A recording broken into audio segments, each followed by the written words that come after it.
तसं बघायला गेलं तर आपलं नवीन वर्ष पाडव्याला सुरू होतं, पण जगासोबत नवीन वर्ष आणि कॅलेंडरचं पण पान बदलतंय. म्हणून सर्वांना हॅपी न्यू इयर. मागच्या वर्षी तर आपल्या काही चॅनलमध्ये बदल झाला नाही, पण यावर्षी नक्की होईल अशी माझी आशा आहे. आणि चला मग करूयात व्हिडिओला सुरुवात.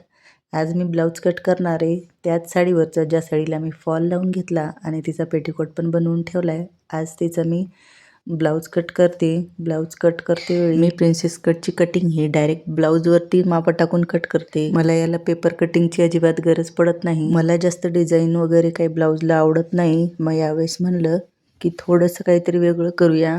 वेगळं म्हणजे सिम्पल पण युनिक. फक्त गळ्याचे शेप आणि स्लीव्सचा शेप तेवढा बदलणार होते, म्हणून आधी मोठं कटिंग करून घेतलं. बोटनेकच्या हिशोबाने मी गळ्याची जी लांबी आहे ती ठेवलेली. त्यानंतर कापड कट केलेलं ते मेन फॅब्रिकवर टाकून तेही कट करून घेतलं. पण सगळ्यात आधी स्लीव्जला सुरुवात केली. स्लीव्जसाठी मी असा एक तुकडा घेतला. त्यानंतर त्यावरती 1 इंच आडवा आणि 1 इंच उभा असा करून स्क्वेअर करून घेतला आणि त्यानंतर असा अर्धा चंद्र करून घेतला. आता हा जो अर्धा चंद्र आहे तो मी एका कॅनव्हासवर टाकून घेते. ही कॅनव्हासची पट्टी कॉलरसाठी वापरतात. ती ही कॅनव्हासची 4 इंचाची पट्टी आहे. त्या पट्टीवरती मी बरोबर मध्यभागी आधी एक लाईन मारून घेतली. त्यानंतर आपण जो अर्धा गोल केला आहे तो लावून त्याची मार्किंग करून घेतली. त्यानंतर ते कॅनव्हास आहे तो चिटकवून घेतला मेन फॅब्रिकला. अस्तर आधीच टाकायचं नाही, नाहीतर अस्तराने ते सगळं एकत्र चिटकून जातं. फक्त मेन फॅब्रिकलाच कॅनव्हास चिटकवून घेतला. त्यानंतर खालच्या साईडला अस्तर टाकलं, वरच्या साईडला मेन फॅब्रिक आणि त्याच्यावरती दिसतोय तो कॅनव्हास. त्यानंतर व्यवस्थित असं पिनने सिक्युअर करून घेतलं आणि जशी मी पेनने मार्किंग केली होती त्याचबरोबर व्यवस्थित मी अशी शिलाई पण मारून घेतली. आता त्यानंतर बरोबर 1/4 इंच कपडा ठेवून मी सगळी जी कटिंग आहे ती अर्धा गोलाकारात करून घेतली व्यवस्थित.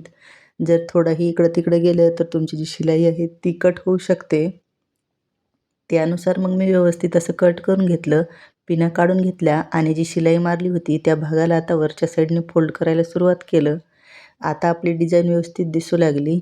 त्यानंतर आता हे जे व्यवस्थित करून घेतल्याच्या नंतर ह्याला प्रेस करून घ्यायचं आहे. जेव्हा तुम्ही हे अर्धा गोलाकारात शिलाई मारता तेव्हा व्यवस्थित मारा. जर तुम्ही व्यवस्थित नाही मारली, एकावर एक जरी शिलाई गेली तरी हे अर्धा गोलाकार जे आहे ते बिघडतात. त्यामुळं खूप बारकाईने शिलाई मारा आणि त्यानंतर त्याला सोयीचं करून घेऊन आता यावरती प्रेस फिरवायची, म्हणजे हे जे आपले अर्ध सर्कल आहे ते एकदम बरोबर परफेक्ट असे बसतील. स्लीव्स तर आता रेडी झाल्यात. ब्लाऊज आपण उद्या बनवूया. आणि व्हिडिओ कसा वाटला नक्की सांगा. व्हिडिओ आवडला असेल तर व्हिडिओला लाईक करा, त्याचबरोबर शेअर करा आणि चॅनलला सबस्क्राईब नसेल केलं तर सबस्क्राईब नक्की करा. भेटूयात पुढच्या व्हिडिओमध्ये. तोपर्यंत बाय.